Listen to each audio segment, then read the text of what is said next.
Hi everybody, I hope you're doing great. My name is Annika. I'm dialing in or recording a little video for you from Brussels here at the European Parliament. I'm not at home. I would not have a work chair like this.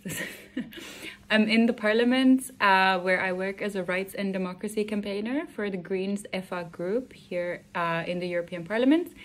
And I am so lucky and so delighted to have been contacted by your team of organizers to tell you a little bit about what I do, my values, my background, and a little bit about the activism and the expertise work that I do here in the European Parliament. So without further ado, let's get going. My name is indeed Annika Ojala and my pronouns are she and her. I'm originally from Finland and currently based here in Brussels, where I've been working for the last 2 years for the Greens FA group in the Parliament.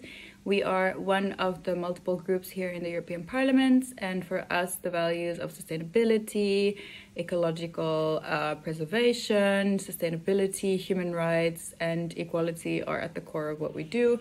So I could not be happier to be a part of this family and a part of this community where I have grown into becoming a political actor from a human rights perspective, where all of my work is also rooted in sustainability and equality, let's just put it that way. So we work with members of European Parliament who have been elected from EU member states, and I work not for a specific member of European Parliament, but I work for the Secretariat. So I work under the umbrella of gender equality, LGBTIQ rights, and sexual reproductive health and rights. These are my expertise topics, and my background is that I used to work for the Finnish Greens, so the Green Party of Finland, specifically on women's political participation and topics related to LGBTIQ rights and gender equality in politics. It was an incredible opportunity for me to start my political work in Finland, because we not only did a lot of political work from the feminist point of view, but also coordinated election campaigns where we really saw the rise of women to power. You may have seen the Finnish current coalition government is run by women. We've been able to make incredible successes by electing women to power, and this has been an absolutely incredible trajectory. And from being someone who sort of grew up in civil society and activism, to have been given the opportunity to come and work inside politics on these topics has been absolutely incredible. So I feel very, very grateful for the work that I get to do, and every time I get some opportunities to tell other people that these kinds of jobs also exist, and human rights work, gender equality work, feminism work inside political organizations is also an incredible way to make change, not only from civil society, but also within politics with progressive parties and groups. So always trying to spread the word and share the love, because I know that it's exhausting sometimes in the civil society side, having also worked there, to feel like you cannot trust politicians or you don't really have allies. So I always feel it's very important now that I've been given this opportunity to also make sure I meet as many people as I can and engage with them and say, listen, we're doing the same work, we're doing the same, fighting the same fight. Some of us are inside the systems and some of us outside, but we're all on this cause together. So I think that's a really important for me, a big part of my job. What do I do in the group? So like I mentioned, I coordinate a campaign, and my title is a campaigner. So I campaign on topics related to gender identity expression, gender-based violence, sexual orientation, and basically for free, equal, feminist Europe. That is my job. The organization that I work with is a political, like I mentioned already a few times. So indeed, we do work on legislation. We work on making sure that the laws that are passed in the European Union are as feminist as possible. So we look a lot at the political development, the legal framework and all of that, but also supporting and putting things on the agenda and really trying to raise awareness for causes that are important for us. So it's a bit of a dual nature of this job, where we really listen to activists and we listen to journalists, to local politicians, and we try to use the platforms that we have here in Brussels to also be a part of the change happening at national member state level and of course all around Europe. For instance, here we could take the example of Iran and the fact that the European Parliament has taken a strong stance to support the protesters in Iran. For instance, there was a very, very, very tragic shooting of LGBTIQ people outside a nightclub just in a few weeks ago in Bratislava, which we also condemned very, very harshly and called on the government as an international community to stand for LGBTIQ rights. These are the more reactive things that we do to really show solidarity and to be showing our support to the incredible activists and communities all over Europe and beyond. Do I work with women? I'm just going through some of the questions I was sent, and I'm going to kind of freestyle a little bit as well. Do I work with women? Yes. Green parties in general tend to be very, very welcoming for women, as you may know, if you've had experience or if you personally already are involved in politics. I have always worked alongside women, also gender diverse people, intersex, non-binary, transgender persons.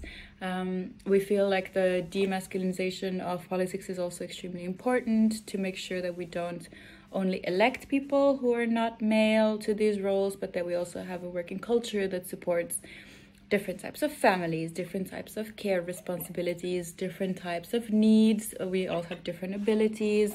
So really going beyond what you would usually think, what politics looks like, and trying to create a better way for us to make change.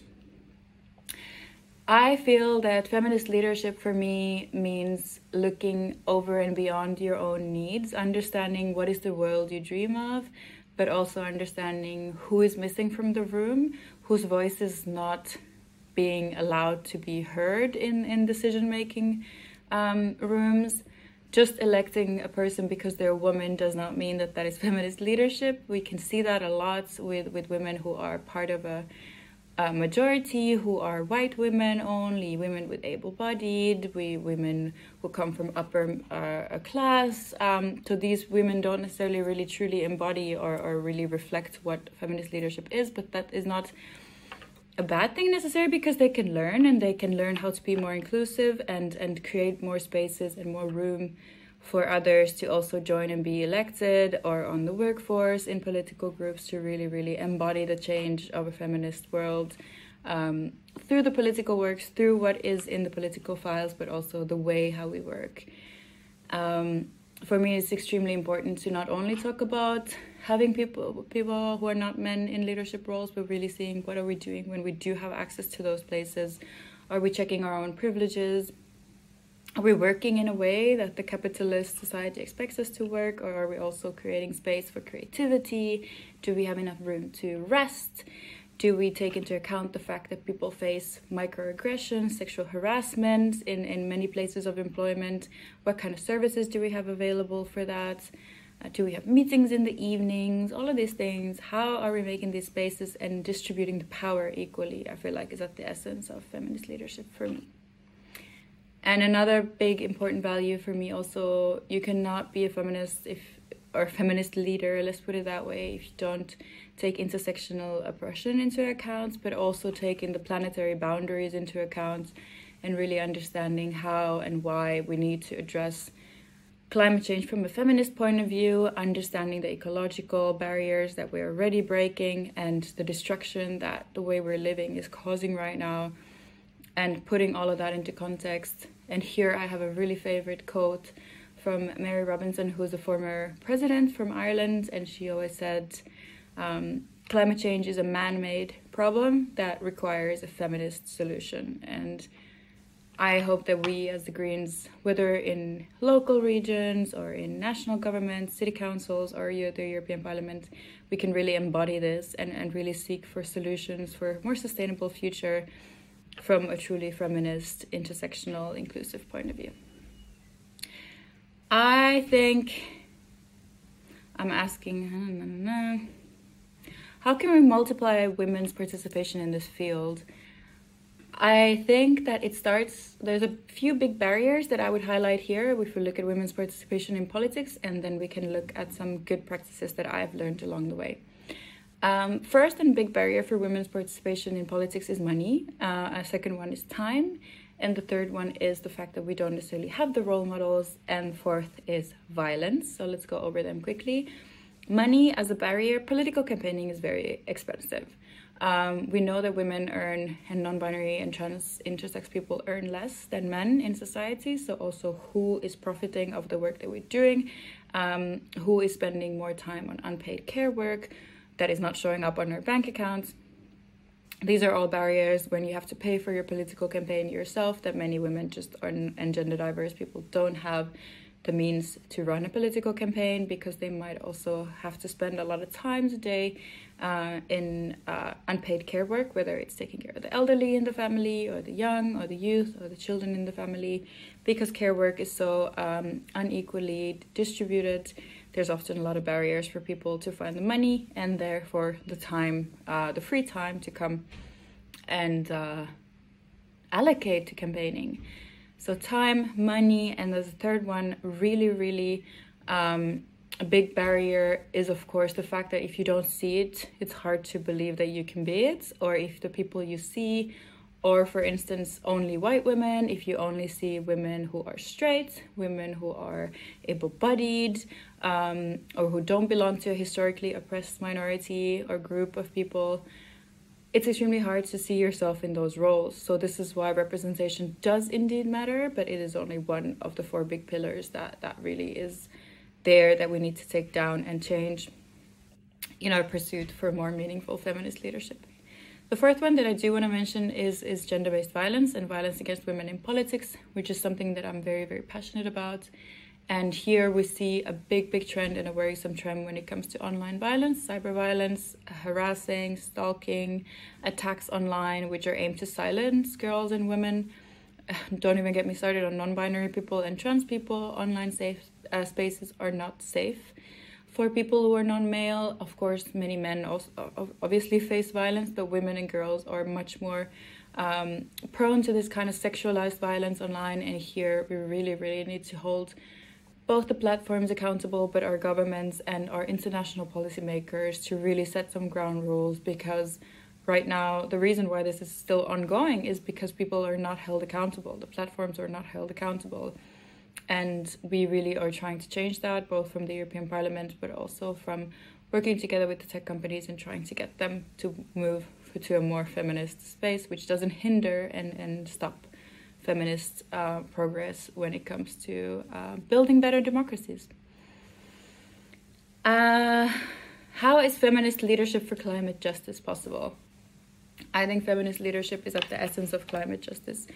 Climate justice cannot be possible without feminist leadership, because if we don't redistribute the power that we have, if we start replicating and continue replicating the models of masculine leadership, which is also rooted in a lot of division, war, suffering, and unequal societies, we are not practicing what we preach, which is climate justice. We currently, in the negotiations at the COP27 conference in Sharm el-Sheikh in Egypt, we see that women are very underrepresented in decision-making negotiations. Even though they bring most of the insight from communities, we know that women and girls are extremely active at community level. They know very well across the globe what the main issues are and what people need. They bring a lot of unique expertise, and studies do show that sustainable climate solutions are made. The best solutions are made when there is diversity around the decision-making table. Girls and women and gender diverse people need to have access to these meeting rooms. They need to have meaningful space to speak, not only tokenism, which is just having a seat around the table, but also having the space and the authority and be taken seriously enough to bring in their demands. We need to really mainstream the way gender equality is being understood in the climate solutions that we are offering. And lastly, we really need to make sure that when we do also first-hand help and we do really basic solutions when the climate crisis is already hitting us, and in those moments when it does hit us, we need to make sure that the actions we take are taking into account people of all genders, and only that we can call climate justice. Otherwise, it's only justice for the selected few, and that is not justice for anybody. here are a few words from me, and I'm sending you lots of good energy from here in Brussels. I would have loved to to join you, but this time, unfortunately, schedules did not really collide. However, I'm wishing you an incredible, beautiful, empowering session today, and I think you've had a lot of really fantastic speakers there. I'm holding you close to my heart, and I'm really sending you a big thank you for showing up. You could have been anywhere today, but you're here together, and that is so beautiful and so moving and so touching. Thank you so much to the organizers for welcoming me to be your speaker today. I am looking at the blue sky here in Brussels, and I'm hoping you have one over there too. And let's always keep in mind the fact that I know it feels like a lot, and it feels like it's a big change that we're trying to promote: gender equality, human rights, equal rights, climate justice. So please also, I hope you find the time to rest and to honor the achievements you've already made. Prioritize your well-being also, not only through bubble baths and self-care, but just really finding time for happiness and joy. That is truly the antidote to everything. And while you rest, while you play, while you have fun, just remember there's always someone in another time zone doing the work while you do that. And this is how we keep movement sustainable, and we keep our joy present in the pursuit for justice. And that is absolutely fundamental in creating sustainable change. So that's all from me. Have an incredible session, and please get in touch with me. You can find me on Twitter, you can find me on LinkedIn, or on my website, and I'll be happy to speak to you soon again. And have a beautiful day. Bye.